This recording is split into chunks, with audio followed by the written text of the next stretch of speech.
Bismillahirrahmanirrahim. On continue donc notre formation sur le logiciel. Lorsqu'on ouvre le logiciel robot, on se retrouve avec ça. Pour changer le type de structure, on va aller dans structure, type de structure, pour choisir quel type de projet sur lequel on veut travailler. Soit le projet de bâtiment, ou bien un portique spatial, ou bien une coque. Dans notre cas, on peut travailler soit avec une coque, ou bien un projet de bâtiment. On va travailler notre projet en utilisant le projet conception d'un bâtiment. On laisse ça. La première des choses que je conseille toujours de faire, c'est d'éliminer la grille dans l'affichage pour éviter d'accrocher accidentellement des barres ou des poteaux au niveau des points d'intersection de la grille. Pour ce faire, on va aller dans ce petit point-là euh, qui, qui dicte les modes d'accrochage et on va désactiver la grille. Donc ça, quand c'est fait, maintenant très bien. La première chose à faire, c'est d'aller dans Préférences de la tâche pour régler les paramètres en relation avec les paramètres de l'unité, des dimensions, les matériaux, les normes de conception. On laisse tout ça, donc pour les dimensions, c'est en mètres, en centimètres, on laisse ça, on change pas. Pour les forces, c'est en kilonewtons. Les moments aussi, c'est en kilonewtons fois mètre. Les contraintes, c'est en mégapascal, méganewtons par mètre carré. Pour les autres, personnellement, pour le déplacement, je préfère le mettre en millimètres et augmenter la précision. Comme ça, j'ai une idée sur les valeurs exactes de déplacement calculées par le logiciel. Pour les matériaux, pour le béton, on va travailler avec un béton P25 et pour l'acier, on laisse comme ça. Pour les normes de conception, on va s'intéresser uniquement à la partie béton armé géotechnique. Pour le béton armé, on va travailler avec le BAL 91 modifié 99. Et pour la géotechnique, on va travailler avec le TU 13.12. Et on va cliquer sur ce plus-là pour changer la norme utilisée pour les pondérations.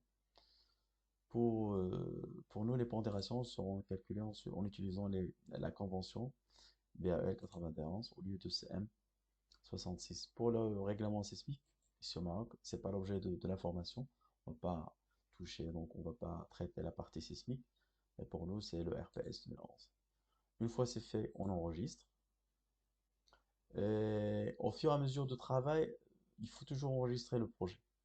Donc, il est important de toujours penser à enregistrer son projet pour éviter une rupture accidentelle au niveau de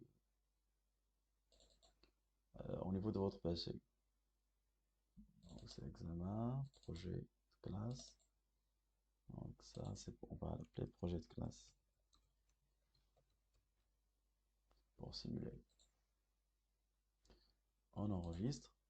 Ensuite, on va aller pour définir l'ensemble des, des barres ou bien des poteaux et poutres qui sont dans notre projet. Pour ce faire, on va consulter le plan AutoCAD. Nous avons un seul type de poteau, des poteaux de 20 x 20. Bon, c'est un choix de début.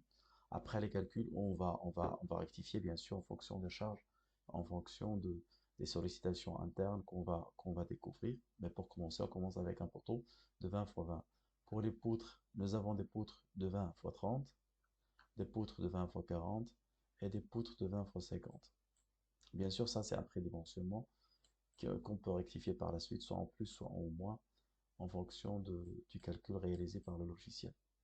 La même chose puisqu'il s'agit d'une structure symétrique avec la même conception au niveau des différents étages, c'est la même conception. Pour les planchers, nous avons des planchers plans au niveau du plancher au rez-de-chaussée, des dalles pleines de 15 cm, et nous avons des planchers arrondis qu'on va modéliser par des bardages qui vont transmettre la charge. La même chose pour le plancher haut de deuxième étage. Voilà, voilà donc c'est toutes les données dont on a besoin pour faire la modélisation. On va aller essayer d'en profiler. La première chose à faire, c'est de supprimer toutes les barres qui sont ici en utilisant cette rubrique-là. Pourquoi on fait ça?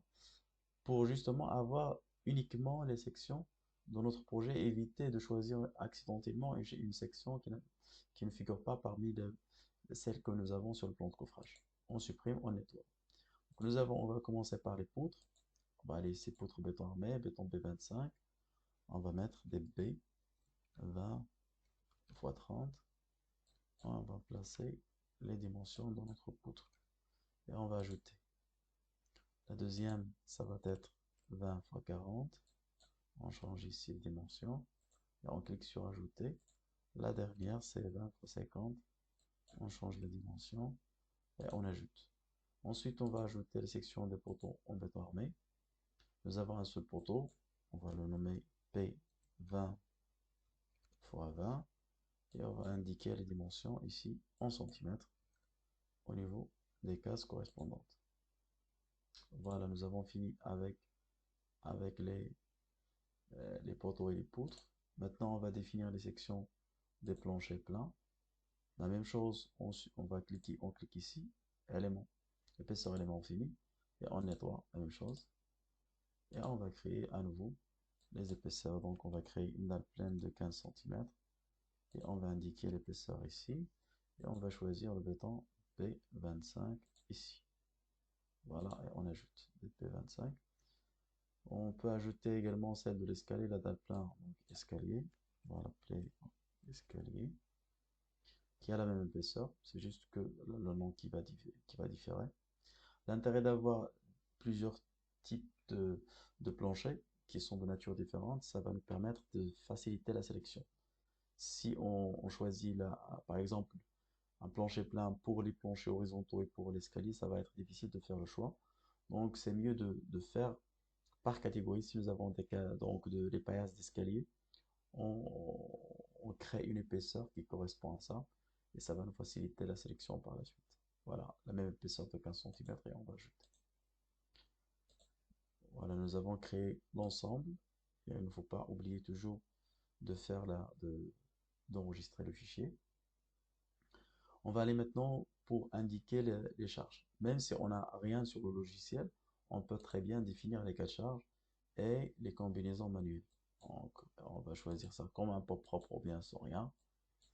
Une charge permanente, on va la nommer G et on va ajouter. Le deuxième cas, c'est les charges d'exploitation qu'on va nommer Q. Voilà. Maintenant, nous avons créé les cas de charge.